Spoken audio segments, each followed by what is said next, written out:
నమస్తేనా. Hi hello. So ఆంధ్రప్రదేశ్లో కొద్ది రోజులు ఎలక్షన్స్ ఉన్నాయి కదా, మరి ఏ పార్టీ గవర్నమెంట్ ఫామ్ చేస్తే బాగుంటుంది అనుకుంటారు మీరు? ప్రస్తుత ఆంధ్రప్రదేశ్ రాజకీయాలు చూస్తున్నట్లయితే నేను అంటే చదువుకున్న వ్యక్తిగా, నాకు కొంత పొలిటికల్ నాలెడ్జ్ ఉన్న వ్యక్తిగా, అంటే ఆంధ్రప్రదేశ్లో ప్రస్తుతం చంద్రబాబు నాయుడు పరిపాలన అయితే అడ్మినిస్ట్రేషన్ కావచ్చు, ఇంకా రాజధాని పర్పస్లో కావచ్చు, ఇంకేదన్నా ఉపాధి కల్పన రంగం పరంగా అయితే అభివృద్ధి చెందడానికి ఆంధ్రప్రదేశ్కి ఆస్కారం ఉంటుందని నేను భావిస్తున్నాను. ఇది నా వ్యక్తిగత అభిప్రాయం. ఇది ఎందుకు వైసీపీని వద్దనుకుంటున్నారు? ఎందుకంటే గతంలో వైసీపీ గత 5 సంవత్సరాల నుంచి ఇప్పుడు ఆంధ్రప్రదేశ్లో పరిపాలన చేస్తుంది. పరిపాలన అనేది ఒక స్టేట్ డివైడ్ అయిన తర్వాత 10 సంవత్సరాలు ఉమ్మడి రాజధాని హైదరాబాద్ని కల్పించిన తర్వాత అక్కడ ఎలాంటి డెవలప్మెంట్ లేదు. ఎప్పుడైనా డెవలప్మెంట్ జరగాలంటే ఫస్ట్ అక్కడ ఏదన్నా అంటే మల్టీపర్పస్ కావచ్చు, అంటే మల్టీనేషనల్ కంపెనీస్ పెట్టుబడి పెట్టాలంటే అక్కడ ప్రస్తుతం డెవలప్మెంట్ అనేది జరగాలి. ఫస్ట్ రాష్ట్రంలో డెవలప్మెంట్ అనేది జరగాలి. అది ఆర్థికంగా కావచ్చు, ప్రగతి పరంగా కావచ్చు, ఉపాధి కల్పన రంగంగా కావచ్చు, ఏ విధంగా డెవలప్మెంట్ జరగాలి. ఆ డెవలప్మెంట్ అనేది ఆంధ్రప్రదేశ్లో ప్రస్తుతం లేదు. ఇది మళ్ళీ జగన్మోహన్ రెడ్డి ఆంధ్రప్రదేశ్లో సీఎం అయితే మరో బీహార్ అవటానికి కూడా అవకాశం ఉంటుంది ఆంధ్రప్రదేశ్ అని నేను ఖచ్చితంగా ఘంటాపదంగా చెప్పగలుగుతున్నాను. ఎందుకంటే ఎప్పుడైనా అంటే విడిపోయిన రాజధానికి, విడిపోయిన రాష్ట్రానికి నిధులు కావాలి, బడ్జెట్ కావాలి, ప్రత్యేక ప్యాకేజీ కావాలి, దాని నుంచి రాష్ట్రాన్ని డెవలప్ చేసుకోవాలి, రాజధాని కట్టుకోవాలి, తర్వాత ఉపాధిపరమైన అవకాశాలు కల్పించాలి. అంటే ఐటీ పర్పస్ కావచ్చు, ఇంకేదన్నా పెట్టుబడులు అంటే ఐటీ, ఫార్మా ఇలాంటి కంపెనీస్ వచ్చి అక్కడ పెట్టుబడులు పెడితే రేపు యువతకు అక్కడ ఉపాధి జరుగుతుంది, ఉపాధి రంగంగా వాళ్ళ అభివృద్ధి జరుగుతుంది. హైదరాబాద్, బెంగళూరు అంటే వలసలు పోవాల్సిన అవసరం కూడా ఆంధ్రప్రదేశ్ ప్రజలకు ఉండదు. అక్కడే డెవలప్మెంట్. జగన్ గారు ఏమంటున్నారంటే కంపెనీస్ తీసుకొచ్చామని చెప్తున్నారు కదా, కొన్ని కంపెనీస్ అయితే వచ్చాయి కదా, దానిలో మీ అభిప్రాయం ఎంత మేరకు కంపెనీస్ వచ్చాయి, ఎంత మేరకు కంపెనీలు అక్కడ పెట్టుబడులు పెట్టాయి, ఎంత మేరకు ఇప్పటివరకు 5 సంవత్సరాల్లో ఉపాధి కల్పన జరిగింది? ఎన్ని వస్తే అన్ని తీసుకొచ్చామంటున్నారు. ఎంప్లాయ్మెంట్ ఏ విధంగా జరిగింది? ఉపాధి అనేది కల్పించారు. ప్రస్తుతం గత 5 సంవత్సరాల నుంచి కూడా ఎంతమంది నిజంగా ఉపాధి కల్పన అనేది అక్కడ జరిగితే, కంపెనీస్ పెట్టుబడి పెడితే ఈరోజు తెలంగాణలో, ఆంధ్రప్రదేశ్, తెలంగాణ, బెంగళూరు, ఇంకా అదర్ మద్రాస్ లాంటి సిటీలకి ఆంధ్రప్రదేశ్ యువత ఈరోజు వలస వెళ్లాల్సిన అవసరం లేదండి. నిజంగా అక్కడ ఉపాధి రంగం కల్పన జరిగితే వాళ్ళు అక్కడే ఉండి, అక్కడే చదువుకొని, అక్కడే ఉద్యోగాలు చేసుకొని ఇక్కడ దాకా రావాల్సిన అవసరం కూడా లేదు కదా. అదేవిధంగా చూసుకుంటే జగన్మోహన్ రెడ్డి గారు ఏమని విమర్శిస్తున్నారంటే, గతంలో 5 years గారు చంద్రబాబు నాయుడు గారు పరిపాలించారు, మరి ఎన్ని కంపెనీస్ వచ్చాయి, ఒక కియా కంపెనీ తీసుకొచ్చి ఎలా ఆడారంటున్నారు కదా, దాని మీద మీ అభిప్రాయం? ఓకే, కొత్తగా ఏర్పడిన రాష్ట్రానికి 1,00,000 సమస్యలు ఉంటాయి. ఒక ఆంధ్రప్రదేశ్గా ఉన్నప్పటికీ తెలంగాణ నుంచి విడిపోయిన తర్వాత కొత్తగా ఏర్పడే రాజధానికి ఒక ప్రత్యేకమైన నిధి కావాలి. ఆ డెవలప్మెంట్కి అంటే ఎక్కడ రాజధాని ఏర్పాటు చేసుకోవాలి, ఎలా చేసుకోవాలి, దీన్ని ముందుకెలా అంటే విజన్తో చేస్తాడు చంద్రబాబు నాయుడు. నేను చంద్రబాబు నాయుడు మద్దతుదారుగా మాట్లాడలేదు, ఒక యువతగా మాట్లాడుతున్నాను.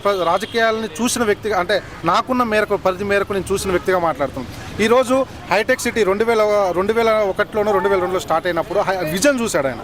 విజన్ 2020 అనే పేరుతో ఈరోజు హైటెక్ సిటీని స్థాపించాడు. ఈరోజు ఎంతోమందికి ఈరోజు వెస్ట్ హైదరాబాద్ మొత్తం కూడా డెవలప్మెంట్ జరిగి హైటెక్ సిటీ చుట్టుపక్కల అంతా డెవలప్మెంట్ జరిగి ఇలా ఉపాధి కల్పన జరిగింది. అదే విజన్తో ఆయన లాంగ్ టర్మ్గా, అంటే ఆయన ఆ రోజు ఆంధ్రప్రదేశ్లో అధికారం చేపట్టే నాటికి ఎలాంటి నిధులు, పెట్టుబడి అంటే లేదు. కేంద్రం నుంచి ప్రత్యేక ప్యాకేజ్ తీసుకొచ్చి ఎంతో కొంత ఉపాధి కల్పన చేస్తాము, ఉద్యోగ కల్పన చేద్దాము, ముందుగా రాజధాని కట్టుకుందామని చెప్పేసి ఆయన ఒక విజన్తో స్టార్ట్ చేశాడు. మధ్యలోనే ఆయన అధికారం 5 సంవత్సరాల తర్వాత మళ్ళీ చేంజ్ కావడం, దీనివల్ల కూడా ఆంధ్రప్రదేశ్ రాష్ట్రం ఒక 10 ఏళ్ళు 100 సంవత్సరాలు ఇంకిపోయిందని కూడా చెప్పవచ్చు.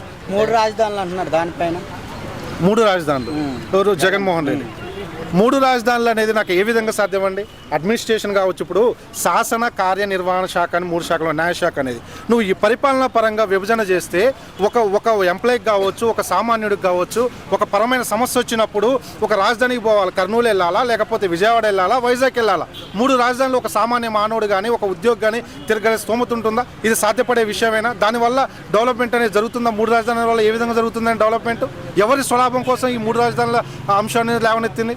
కేవలం అమరావతిని రాజధాని చేస్తే అమరావతి చుట్టుపక్కల ఉన్న భూములు డెవలప్మెంట్ అయితే కేవలం అది టీడీపీ మద్దతుదారులకు ఉన్నాయని చెప్పేసి కేవలం కక్షపూరితమైన రాజకీయాల వల్ల ఈరోజు 3 రాజధానుల ప్రస్తావన చేసి 5 ఏళ్ళు చేసిందేంటి?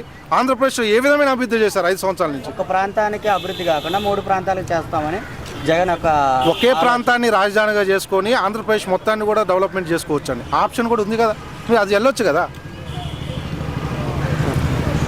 టోటల్గా ఎవరు వస్తారు, ఎన్ని సీట్లతో గెలవచ్చు? నేను పక్కా తెలంగాణ అండి, నాది సూర్యాపేట జిల్లా కోదాడ.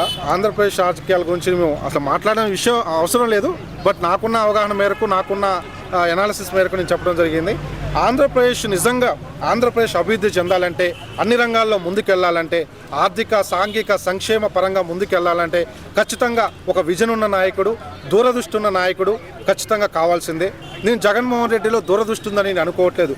కేవలం పరిపాలన పరంగా, రాజకీయ పరంగా కేవలం ఆయన ముఖ్యమంత్రి అవ్వాలి, ఆయన ఆంధ్రప్రదేశ్ రాష్ట్రాన్ని పరిపాలించాలని ఒక రాజకీయ కాంక్షే తప్ప ఆంధ్రప్రదేశ్ అభివృద్ధిలో ఎలాంటి సంక్షేమం, ఓన్లీ సంక్షేమం మీదనే జగన్మోహన్ రెడ్డి పనిచేస్తున్నాడు. అంటే గ్రామీణ అర్బన్ ఓటు బ్యాంకును డివైడ్ చేసి ఏ ఓటు బ్యాంక్ అయితే అధికంగా ఉందో, అంటే ఇప్పుడు వాలంటీర్ వ్యవస్థ ద్వారా ఓటు బ్యాంకు మొత్తాన్ని ఒక డాటా తీసుకొని ఓటు బ్యాంకును విభజించుకొని ఆయన కేవలం రాజకీయంగా ఆయన గెలవటం దృష్టిని ఆలోచిస్తుంది తప్ప ఆంధ్రప్రదేశ్ డెవలప్మెంట్ ఆయన నుంచి ఎలాంటి జరగదని అయితే గత 5 సంవత్సరాల నుంచి కూడా ప్రజలు చూస్తూనే ఉన్నారు. నిజంగా 5 సంవత్సరాల నుంచి అభివృద్ధి చేస్తే ఈరోజు ఆంధ్రాలో ఉన్న ఇన్వెస్టర్లు, పెట్టుబడిదారులంతా కూడా ఈరోజు తెలంగాణలో కానీ బెంగళూరులో కానీ పెట్టుబడులు పెట్టాల్సిన అవసరం లేదు. ఖచ్చితంగా విజన్ ఉన్న నాయకుడు కావాలి. అది విజన్ ఉన్న సమర్థవంతమైన నాయకుడు చంద్రబాబు నాయుడు గారని నేను బలంగా దృఢంగా ఆకాంక్షిస్తున్నాను. మళ్ళీ ఆయన నాయకత్వంలో ఆంధ్రప్రదేశ్ ముందుకెళ్తుందని నేను ఆకాంక్షిస్తున్నాను. Thank you.